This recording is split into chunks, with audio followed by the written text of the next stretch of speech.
Ini adalah salah satu LCGC pertama di Indonesia, dan ketika mobil ini dijual, langsung laris manis karena harganya murah banget. Mobilnya adalah Daihatsu Ayla tahun 2013 tipe X. Jadi ini adalah kembarannya Toyota Agya. Mobil ini bersaing ketat pada saat itu lawan Datsun Go dan Suzuki Karimun Wagon R. Nggak berasa ya, mobil ini tuh usianya udah 10 tahun. Nah, kira-kira usia 10 tahun, PR-PR-nya apa aja sih dan apa aja penyakit yang udah muncul? Mari simak terus video ini. Kenapa milih Ayla ini? Pertama, karena bagasinya luas sama dimensinya kecil, jadi dipakai buat harian di gang-gang gitu enak sih. Ternyata nggak seirit yang saya pikir ya. Cukup lega sih dibanding sekelas LCGC ini.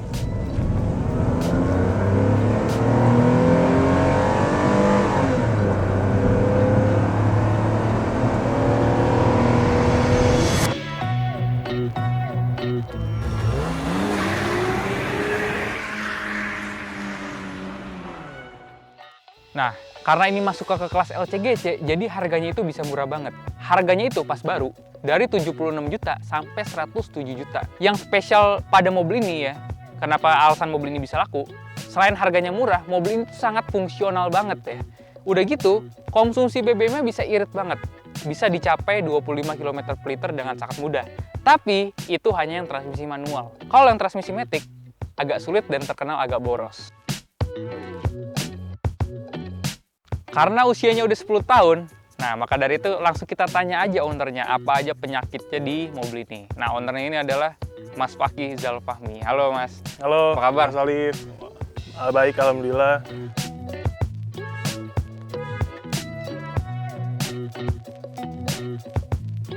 Nah, dari sekian banyak LCGC nih Mas, kenapa Mas milih Daihatsu Ayla ini buat harian? Kenapa milih Ayla ini? Pertama, karena bagasinya luas, ditambah mobilnya irit, awalnya ngiranya. Sama dimensinya kecil, jadi dipakai buat harian di gang-gang gitu enak sih. Iya, dan surprise juga ya. Karena meskipun dari luar ya, Ayla itu kan kecil banget, ternyata dalamnya lega. Iya, dibanding LCGC yang pernah saya pakai Honda Brio sih, lebih lega ini sih dalamnya dibanding Honda Brio itu. Nah, selama 10 tahun suka dukanya pakai mobil ini buat harian apa? Suka dukanya pertama sih ternyata nggak seirit yang saya pikir ya. Ayla Matic ini ternyata boros juga buat dalam kota, macet-macetan, buat stop and go tuh lumayan boros lah, 1:10 lah. Itu dengan saya yang pakai ya, nggak tahu orang lain. Kalau saya sih overall aman aja sih, paling karena dia 1000 cc, getaran di dalam mobilnya sih berasa banget, apalagi pas lagi start pagi hari gitu. Mungkin itu kan dukanya ya, mungkin kalau sukanya bodinya kompak lewat gagang sempit tuh enak banget. Iya, enak banget. Udah gitu servisnya murah banget ya meskipun di bengkel resmi ya. Iya, walaupun di bengkel resmi lebih murah dibanding Toyota. Oke. Nah, sebelum kita bahas desainnya nih Mas, ayo kita lihat mesinnya dulu ya Mas ya. Oke, siap.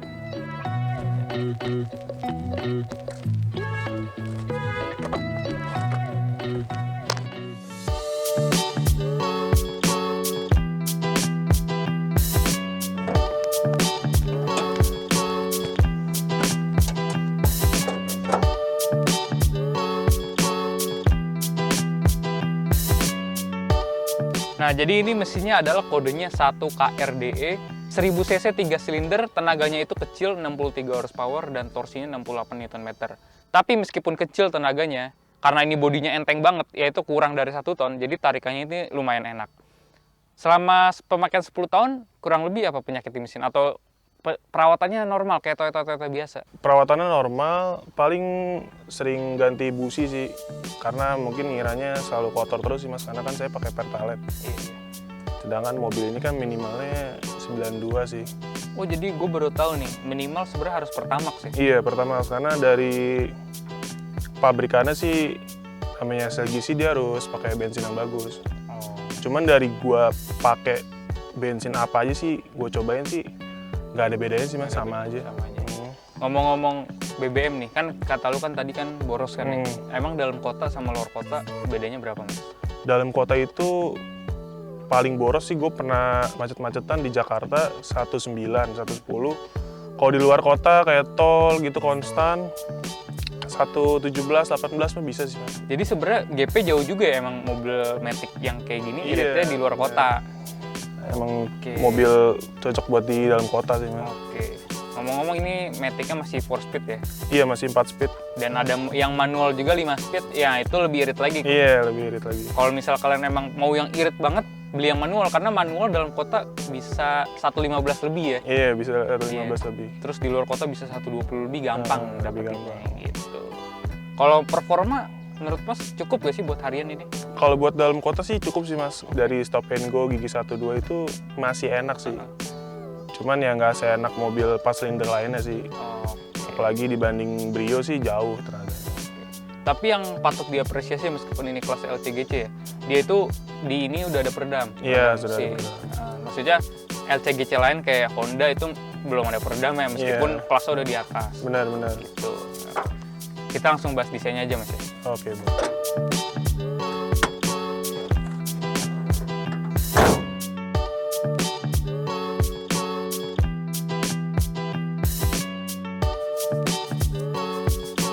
Ini menurut gue desainnya tuh compact banget ya, dan setuju gak sih desainnya tuh mirip kayak car yang di Jepang karena kecil gitu? Iya sih, karena juga setahu saya sih di Jepang itu ada Daihatsu juga, cuman dia warnanya lebih manis. Cuma di sana kayak car lebih kecil juga dibanding ini sih.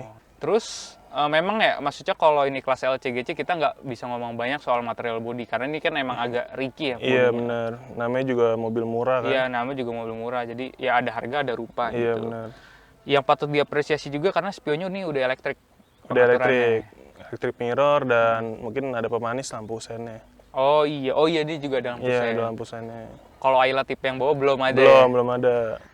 Ngomongin pelek nih, pasti kan pelek udah nggak standar nih. Lu pakai pelek apa nih? Ini saya pakai NK Spoke F, ring 15, lebar 6,5, ET kalau nggak salah di 35 atau 40. BTW ini kan peleknya emang sebenarnya buat mobil tua Jepang-Jepang. Iya, Cuman ternyata di Ayla mobil baru cocok juga. Cocok juga. Tadinya juga awalnya mikir apa cocok ya di mobil muda, ternyata pas dicolok sih pas juga sih. Oke. Terus kalau ngomongin ground clearance, ini ternyata tinggi juga ya untuk seekor LCGC ya? Iya, tinggi mungkin karena saya ganti ke 15 sih, Mas. Tapi kayak kalau di compare sama Brio, sama-sama standar, kayak lebih ceperan Brio. Iya, lebih ceper Brio. Tapi emang dulu sebelumnya saya pas pakai pelek standar sih, sempat mentok lah. Oke. Bumper depannya. Ngomong-ngomong ini kan tipe X nih ya, Mas? Ini talang air bawaan atau gimana, Mas? Bawaan, Mas. Dari pabriknya. Makanya dia OM. Oh, OM Toyota kelihatannya dikasih. clean gitu. Oke. Terus untuk pemanis-pemanis ya, ini kayak handle pintu, ada list, itu dari bahan chrome ya? Iya, dari bahan chrome. Oke. Ini mantap juga sih, gue suka off-road, desainnya tuh lucu, unik. Modif dikit potensinya tuh kerennya tuh langsung keluar. Sebenarnya lebih ke arah ke Malaysianya sih dia. Iya, benar. Aksianya kalau emang mau modif pol-polan. Nah, kita ngomongin desain belakang sekaligus bagasi ya, Mas? Oh iya, Mas.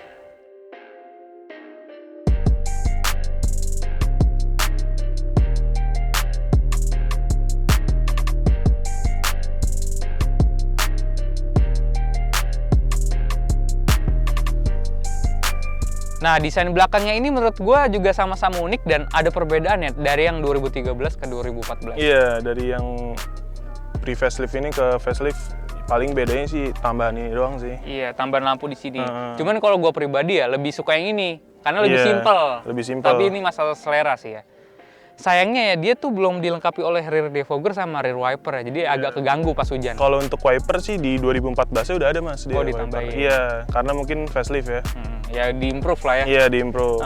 Tapi hebatnya ini meskipun keluaran awal-awal, tapi LCGC dia udah ada sensor parkir, Mas. Iya, udah sensor parkir bawaan pabrik juga ini. Wis, mantep. Kita langsung buka bagasinya, Mas ya. Oh iya, boleh.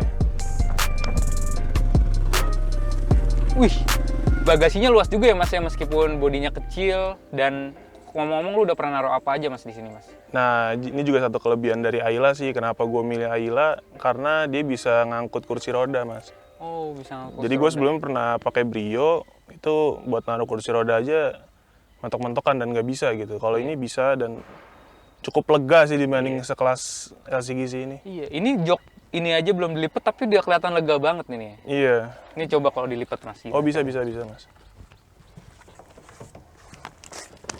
Wih, bisa rata lantai ya. Iya, meskipun nggak bisa 50-50 tapi bisa rata lantai, keren. Dan kalau ditutupin itu bisa lega banget. Bisa lega banget. Sebenarnya cocok lah ya buat usaha-usaha kecil gitu lah. Iya, mantep. Nah, kita Abis ini ngomongin interior sekaligus kita test drive ya Mas ya. Oke, boleh Mas.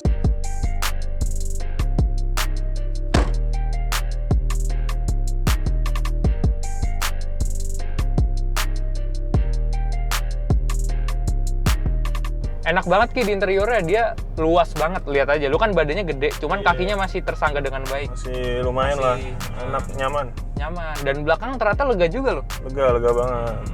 Dibanding LCGC lainnya sih, lumayan cukup lega ya. Iya.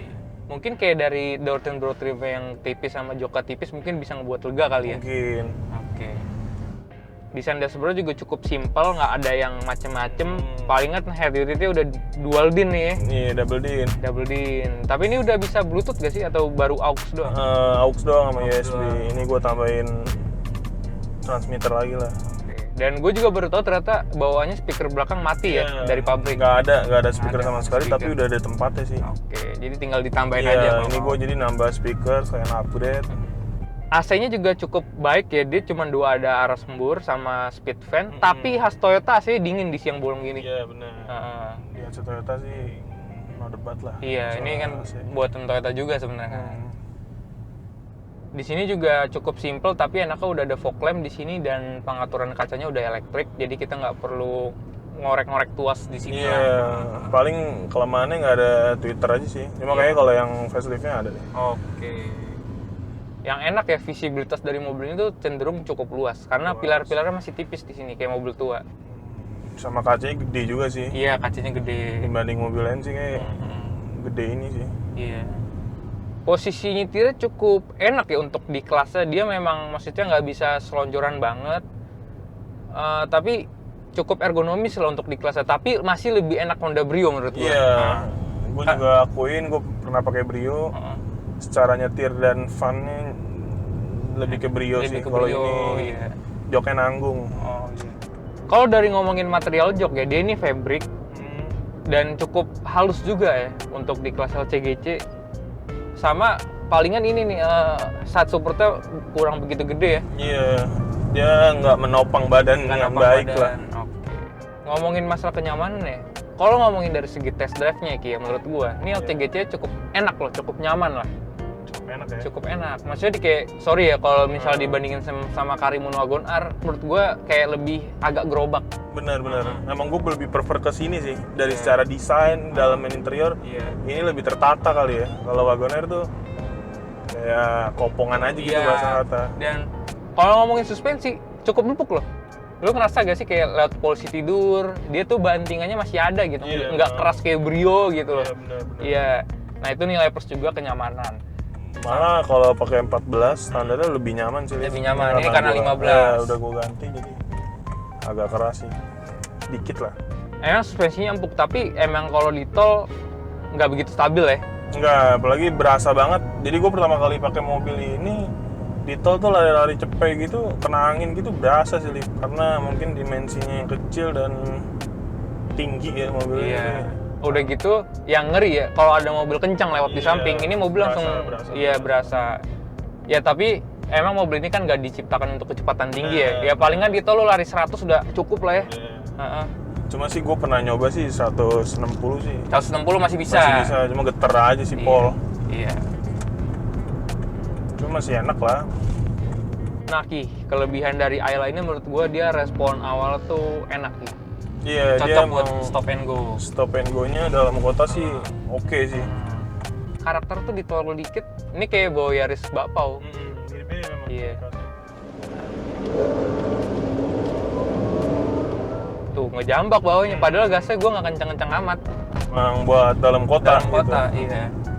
Nih respon mesin oke lah buat dalam kota. Memang kalau misalnya kayak di luar kota mesti rajin-rajin main gigi. Karena gigi 3 dan 4 itu mikir dulu kalau digas. Kalau 1-2-nya responsif sih.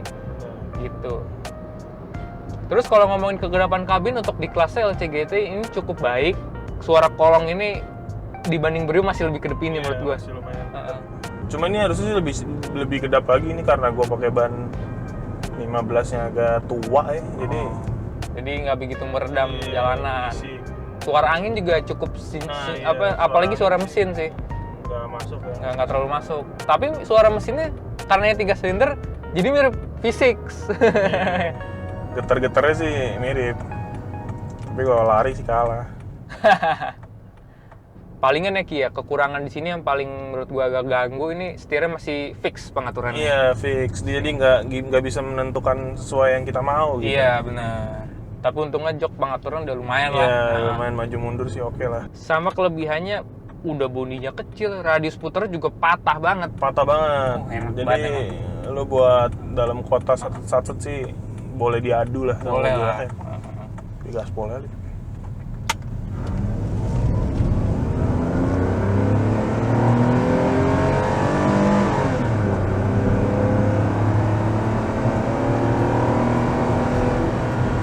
Cepet ya, udah 80.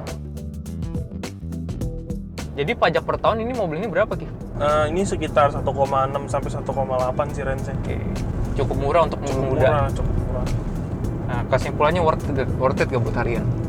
Worth it sih, cuma bensinnya agak enggak ya. Iya, Kalau dibanding kompetitornya yang pernah gue pakai, Berarti mending yang manual ya? mending Kalau- manual. Oke. Cuman ya. Cuman minus. kalau misalnya males ngopling cocok inilah ya? Iya. Oke, siap. Thank you banyak Ki, udah boleh di review Ya, mobil lagi. sama-sama, Lip. Siap, sampai jumpa di kendaraan tempur berikutnya. Dadah. Dadah.